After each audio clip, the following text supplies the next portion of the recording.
salaamaaleykum mbokk yi ñu ngi leen di leen ziar seen mbokk Omar Touré Nika dëkk ci département Nioro dans la commune bu Darou Salam village bu Kër Serigne Omar Touré mais di wax pour élection yi nga xam ne moom lañ dëgmal ñu war a tànn pour le Sénégal mais waruñoo tànn ngir maire bi nga xam ne moom lañ dëkkal Benno Bokk Yaakaar la bokk wala fële la bokk mais dañoo war a tànn ki nga xam ne moom mooy diriger Sénégal ëllëg.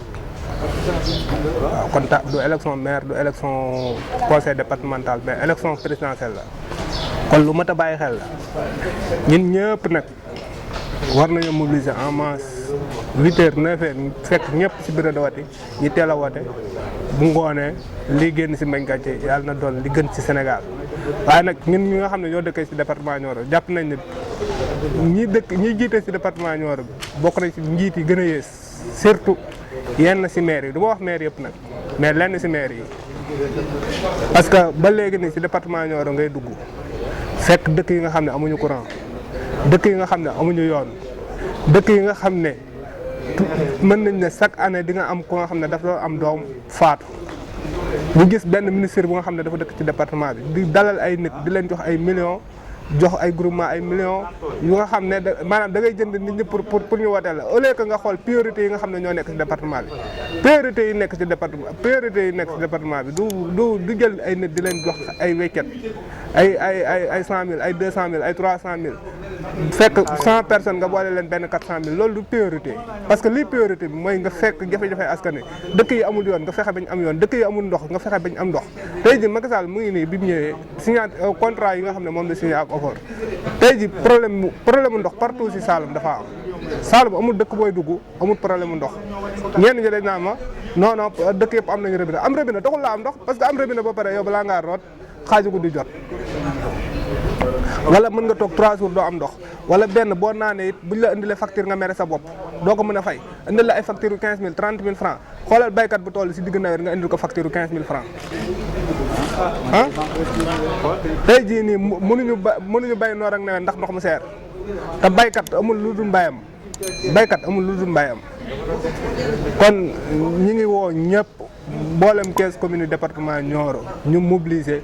pour woote pour wan askan wi département bi surtout ku mel ne Alimane nga xam ne moom xaalis lay jaay nit ñi démb dégg naa ay tàndarma ak ay suukar la indi pour jënd askan wi loolu taxul ñoo jóg tàndarma ak suukar kër bàyyi koo dugg këram fekk ko fa ñun ñëpp mën nañ ko yoral seen bopp lekk ak naan ñun soxlawuñu lekk ak naan li ñu soxla mooy électricité dëkk yi war a am électricité dëkk yi war a am courant dëkk yi war a am ndox ñun loolu lañ soxlawuñu leneen maa ngi dégg benn maire si côté frontière bi mu naan sagal leen seen maire lan la ñuy sagalee maire lan la ñuy sagalee sa maire bañ la sagalee mooy bañ la fale na la liggéeyal jox la bisse boo xam ne toll na si xaaju milliard nga war see def ay réalisation au lieu que nga sukkandiku si réalisation état bu indee courant nga taxaw naa jërëjëf état indi na fii courant état bu indee courant daa war a indi courant ñaata million lañ leen di woteel par année mais ba léegi nii am na dëkk yu mag yu nga xam ne amaguñu courant ba léegi nii am na dëkk yu mag yu nekk si commune Médina Sabakh wala commune Darou Salam wala commune Paoskoto boo demee amuñu courant ñu ngi jooy courant problème mu lampadaire yi nii am na dëkk yoo am na maire yu nga xam ne bii bukki ji bii Ndour bii Samba lañ ko def ba léegi nii fi may waxee yow ni département Nioro mooy département bi nga xam ne boo fa duggee moo ëpp ay rang ay piste tey jii boo dikkee diggante Médina Sabakh Ngayène Sabakh ñi ngi xaar mu am tali amul tali diggante Ngayène Sabakh Kaymoor yoon bu baax amul fa mën nañ ne diggante Kaymoor Firgi ñu ngi leen ñëw tegal leen xeer di leen ko ndaxee pour élection yi diggante Kër Madiabel Dramé Escale Sokone ab rang moo fa nekk rang bu nga xam ne moo gën a yées luy yées diggante Wàkk Nguna Taïba Niassène jàpp Nioro lu fa nekk kenn mënu ko wax nga jógee foofu diggante kër Sampakuta yoon bi baaxut diggante Thiaré Darou Salam amul yoon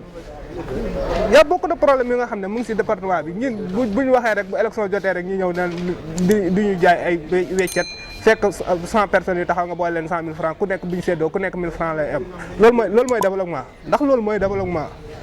maa ngi jéglu nag bu baax a baax mais di woo ñëpp ñu woote coalition Diomaye président dimanche prochain incha allah